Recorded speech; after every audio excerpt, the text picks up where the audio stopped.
What happens when Britain's most beloved morning show host finally loses her composure with Hollywood royalty? On a normal day, Lorraine Kelly's interviews feel like a warm cup of tea, comforting, cordial, and safe. But this day, it was a thunderstorm. It began like any other morning at ITV. Lorraine was prepped for her guest, Meghan Markle, who was on a PR tour for her latest project. The plan was simple: light chatter, career updates, maybe a sprinkle of charity work talk. No one in the control room suspected they were minutes away from a live television powder keg. "Good morning, everyone." Lorraine beamed, her signature Scottish warmth in full display. "I'm delighted to be joined by Meghan Markle." "Thank you for having me, Lorraine," Meghan replied, flashing the polished smile audiences knew so well. The first few minutes flowed smoothly. California life, philanthropic ventures, polite laughter. But then Lorraine leaned in. "I have to ask," she began. "There's been a lot of discussion about your relationship with the British media. How would you say that's evolved?" Meghan's smile faltered. "Well, I think everyone knows the British press can be challenging. They had their narrative about me from day one." "But surely," Lorraine countered, "you understand scrutiny comes with the territory. We've all seen it with other members of the royal family." "I don't think that's fair." Meghan's tone sharpened. The level of scrutiny I faced was unprecedented, and often crossed into harassment. Lorraine kept her poise. "I can appreciate that. But don't you think some of it was just journalists doing their job? Asking the questions the public wanted answered. With respect, I don't think you understand." Meghan's voice rose. "It wasn't just coverage. It was constant invasion of privacy, racist undertones, deliberate misrepresentation." Lorraine nodded steady. "I've covered the royals for over 30 years. Every member has faced scrutiny. Catherine, Diana, even the Queen." Meghan's posture went rigid. "Are you seriously comparing my experience to Catherine's?" "That's the problem I'm talking about. I'm simply saying media attention comes with the role," Lorraine replied. "And perhaps some of the negative coverage came from decisions made, rather than just prejudice." Meghan's eyes narrowed. "What decisions?" "Exactly." Lorraine hesitated, and the air in the studio thickened. "The Oprah interview, for instance. Many felt airing private family matters so publicly was unexpected." Meghan laughed, but there was no humor in it. "I was being destroyed in the press. My mental health was collapsing. I was getting death threats. And you think it was unexpected I told my side?" "I understand you felt you had to speak," Lorraine said carefully. "But surely you can see how some might view it as a breach of privacy." "A breach of privacy." Meghan's voice cut like glass. "They lied about me every day. Pitted me against Catherine, questioned my child's heritage. And you're worried about their privacy." Behind the cameras, producers shifted uncomfortably. Camera operators glanced at each other. The temperature in the studio had dropped to ice. "Meghan, I think you're misunderstanding," Lorraine started. "No," Meghan interrupted, voice hard. "I understand perfectly. You're doing what the British media always does. Minimizing my experience and implying I brought it on myself." "That's absolutely not what I'm saying," Lorraine replied. "But the damage was done." Lorraine's voice stayed even, but a steel edge was beginning to cut through. "I'm trying to have an honest conversation about a complicated situation." "Honest." Meghan let out a short, bitter laugh. "Now you want honest. Fine, let's be honest. You and everyone else in this industry have built your careers on royal coverage. Every dress, every hand wave, every raised eyebrow. You monetized it. And the moment someone pushed back against the narrative you created, you couldn't handle it." The warmth drained from Lorraine's face. "Now hold on No, you hold on," Meghan snapped, her voice rising. "I came here thinking we could have a civilized conversation. But clearly, you had an agenda, to drag me back through the mud and make me defend myself all over again." I asked perfectly reasonable questions, Lorraine replied, her Scottish accent tightening with impatience. Questions millions of viewers want answered. Reasonable. Meghan leaned forward, her voice sharp. You practically accused me of lying about the racism I experienced. Suggested I deserved the treatment I got. How is that reasonable? I did no such thing. Lorraine shot back. I said not everything is as black and white as you've portrayed it. Meghan's eyes widened. Not everything is black and white. Do you hear yourself? You just used that phrase while talking about racism.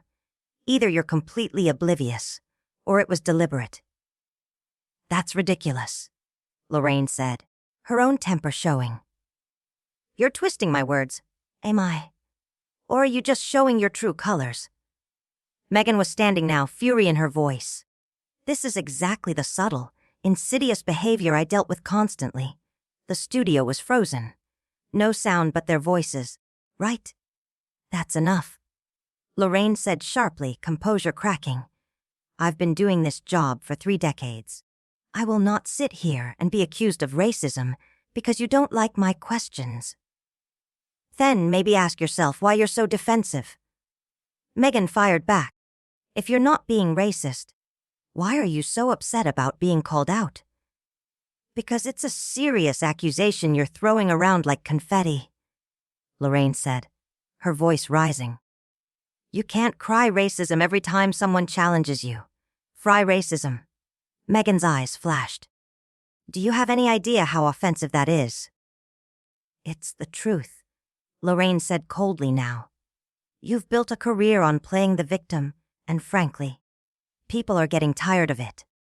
The words landed like a grenade. Meghan froze for a moment, then whispered. Excuse me. You heard me, Lorraine pressed on. Every interview, it's the same story. Poor Meghan, misunderstood, mistreated, victimized. At what point do you take responsibility for your own actions? My own actions. Meghan's voice was shaking. You mean marrying someone I loved? Trying to do my job. Defending myself when I was being destroyed in the press. What about how you treated palace staff? Lorraine countered. The bullying allegations you've never fully addressed. Your estrangement from your father. The whispers of briefing against your own family through your friends in the American press. Lies. Meghan shot back. Every one of them planted to make me look bad. Were they, though? Lorraine leaned back, arms crossed. Because everywhere you go, Hollywood. The royal family now here, there's drama. At some point, don't you have to ask yourself what the common denominator is? Meghan's voice trembled. I cannot believe you're saying this to me. On Lev television. You wanted honesty, Lorraine said flatly. You came for a platform. What you got was pushback. This isn't Oprah's couch, and I'm not here to nod while you rewrite history. I lived that history, Meghan said, her voice cracking. Every racist headline, every targeted smear. And you have the nerve to tell me I'm making it up. I'm saying, Lorraine replied, tone icy but deliberate, you see everything through the lens of victimhood. Yes, the press can be cruel. Yes, the royals face scrutiny. But instead of adapting, you went to war. And when you lost, you blamed everyone else. You think I chose to be racially abused? Meghan's voice was incredulous. You think I chose to have people question whether my child would be too dark? I think, Lorraine said, each word slow and sharp. You chose to make everything about race, even when it wasn't. Catherine was called Waity Katie for years, Lorraine said. Mocked for her family's background, her mother's ambitions, her supposed social climbing. She didn't run to America to give tell all interviews about it. Catherine is white, Meghan said evenly. She had privilege I never had. And there it is. Lorraine threw her hands up. Everything comes back to race with you. Maybe, just maybe, some of the criticism you faced was about your behavior, your attitude, your decisions, not the color of your skin. How dare you? Meghan's voice was deadly quiet. How dare I what? How dare you minimize what I went through? You have no idea what it's like to be the only person of color in that family, in that institution, under that level of scrutiny. You're right, Lorraine admitted. I don't. But I do know what it's like to be a woman in the public eye, to be criticized, picked apart, and I've learned sometimes the best response is to keep your head down. Do the work. Prove your critics wrong through actions, not words. Keep my head down. Meghan gave a hollow laugh. That's your advice. Stay quiet while they destroy you. I'm saying pick your battles, Lorraine replied. Not everything's a war. Not everyone's your enemy. Sometimes a tough question is just a tough question, not a racist attack. You're unbelievable. Meghan shook her head. You're gaslighting me. On live television. I'm trying to have an adult conversation, Lorraine snapped. But apparently that's impossible, because in your world, anyone who doesn't immediately validate your perspective is either racist, a bully, or part of some grand conspiracy against you. That's not true, Meghan said, but her voice wavered. Isn't it? Lorraine pressed. Your family, the royals, the British press, palace staff, and now me, we're all wrong, and you're the only one who sees clearly. My truth is my truth, Meghan said, retreating to a familiar phrase. Your truth, Lorraine repeated, shaking her head. What about the truth? Maybe your view of events is shaped by your own biases, your own insecurities, my insecurities. Meghan's voice shot up. You think this is about my insecurities? I think, Lorraine said, calm but cutting. This is about a woman who had a fairy tale idea of royal life and threw a tantrum when reality didn't match the fantasy. And instead of owning that disappointment, you've spent years blaming everyone else. Silence. Meghan's composure cracked for the first time. The polish was gone. I don't have to listen to this, she said finally, voice tight. No, you don't, Lorraine said. You can leave any time. Just like you did before. The words hit like a blow. Just like before. You mean when I left a situation destroying my mental health? I mean when you quit, Lorraine said simply. When things got tough, you quit. When the job wasn't what you expected, you quit. When the family didn't bend to your will, you quit. And now, when this interview isn't going your way, you're threatening to quit again. I'm not quitting, Meghan said through clenched teeth. I'm refusing to be disrespected. You came on my show, Lorraine reminded her. You agreed to this.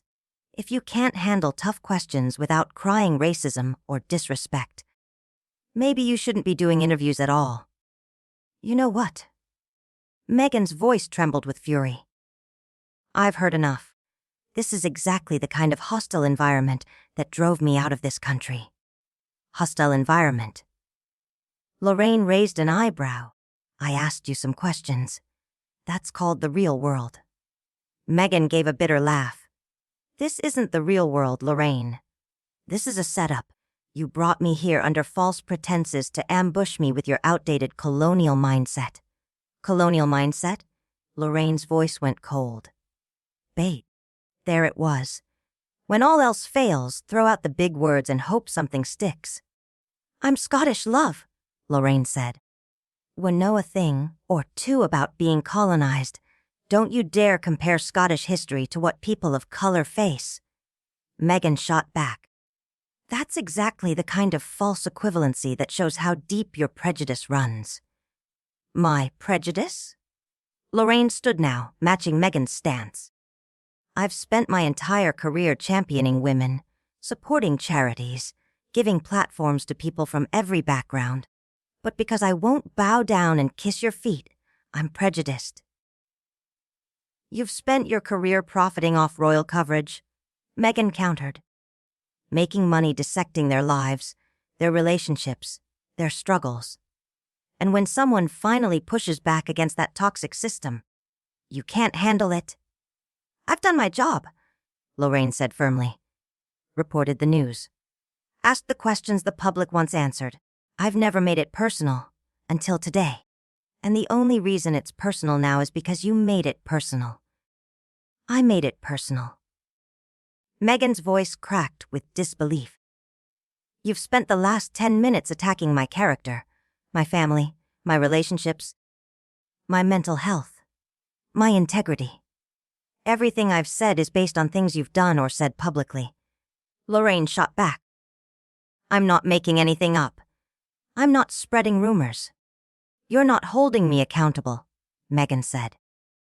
You're punishing me for speaking my truth, for refusing to stay quiet while I was being destroyed.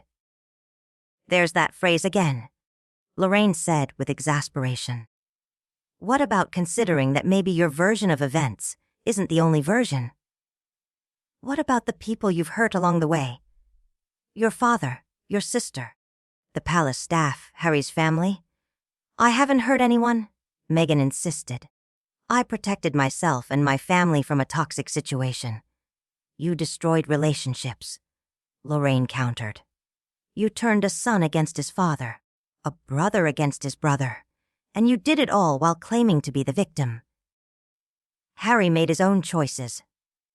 Meghan's voice was rising now. He saw what was happening to me, to us, and he chose to protect his family. Chose you over them, Lorraine said bluntly. That's what happens when you stand up to bullies, Meghan snapped. That's what happens when you refuse to be silenced. Or that's what happens when you blow up your life because you couldn't handle the pressure. Lorraine fired back. You had a title, a platform, the chance to make a real difference, and you threw it away because it wasn't exactly what you wanted it to be. It was taken from me, piece by piece, by people like you, who couldn't stand seeing a strong woman of color in that position. People like me. Lorraine's voice went dangerously quiet. I've spent decades proving myself in a male-dominated industry. I've faced my own share of criticism and discrimination. I'm the problem? Yes, you're part of the problem, Meghan said, pointing at her. Because you enable the system. You profit from it. And when someone challenges it, you attack them instead of examining your own role in keeping it alive. I enable the system. Lorraine let out a harsh laugh. The system that gave you a global platform. That made you one of the most famous women in the world. That allowed you to marry a prince and become a duchess. That system, the system that tried to control me, silence me, and ultimately drive me out, Meghan replied. The system you're defending right now. I'm not defending anything, Lorraine said. Her patience finally, completely gone. I'm trying to have a rational conversation with someone who can't see past her own grievances long enough to admit maybe. Just maybe. She's not always the victim. Meghan's voice was sharper now. What was I supposed to do differently? Smile while they tore me apart. Stay quiet while they spread lies. Accept racism as the price of admission? You were supposed to do the job, Lorraine said simply. Show up. Do the work. Support the charities. Cut the ribbons. Prove them wrong through action, not constant complaint. That's not enough when you're fighting systemic racism. Meghan shot back. Everything is systemic racism with you, Lorraine snapped. Every criticism, every difficult moment, every person who won't fall in line with your narrative. Fighting racism is getting old. Standing up for myself is getting old. Meghan's voice was rising. Using racism as the excuse for every problem in your life is getting old, Lorraine said coldly. Playing the victim when you're one of the most privileged people on the planet is getting old. Acting like you're the first person to face criticism is getting old. The studio was silent, their words echoing. The crew froze. I don't have to listen to this, Meghan said, her voice breaking slightly. I don't have to sit here and be attacked by someone with an agenda. Then don't, Lorraine said, leaning back. The door's right there, just like always. Meghan stared at her, weighing the moment. The cameras kept rolling. You're right. I don't have to listen to this. I came here in good faith, to have an honest conversation about real issues. Instead, I walked into an ambush designed to humiliate me and validate every stereotype your audience already believes. Just like every other celebrity who sits in that chair, except most don't expect to be treated like saints while they do it. I came here as a human being, but you see me as a target, someone to be put in her place. I see someone who needs to be held accountable. Lorraine replied evenly, not standing. Something you're clearly not used to? Goodbye, Lorraine? Meghan said, her tone now icy. I hope this was worth it for you. It was, Lorraine replied without hesitation. For the first time in years, someone forced you to think beyond your victim narrative. If that's not worth it, I don't know what is. Meghan didn't respond. She turned, heels striking the studio floor like gunshots. The cameras followed her straight-backed exit, her face a mask over the turmoil beneath. And there she goes, Lorraine said to camera as Meghan disappeared. Ladies and gentlemen. That was Meghan Markle, showing us once again what happens when someone doesn't get the interview they were expecting. Silence. Then Lorraine's slight smile. Well, that was more eventful than I expected. I hope you found it as enlightening as I did. Sometimes the most revealing interviews are the ones that don't go according to plan. She let the moment breathe before continuing. We'll be right back after this break with our next guest, who I promise will be considerably more civilized than what you just witnessed. She had done what few ever manage. Gotten under Meghan Markle's carefully constructed public persona and forced her to reveal her true colors on live television. Whether viewers saw it as a journalistic triumph or a cruel ambush was yet to be decided. But one thing was certain. This interview would be talked about for years. And wasn't that what great television was all about?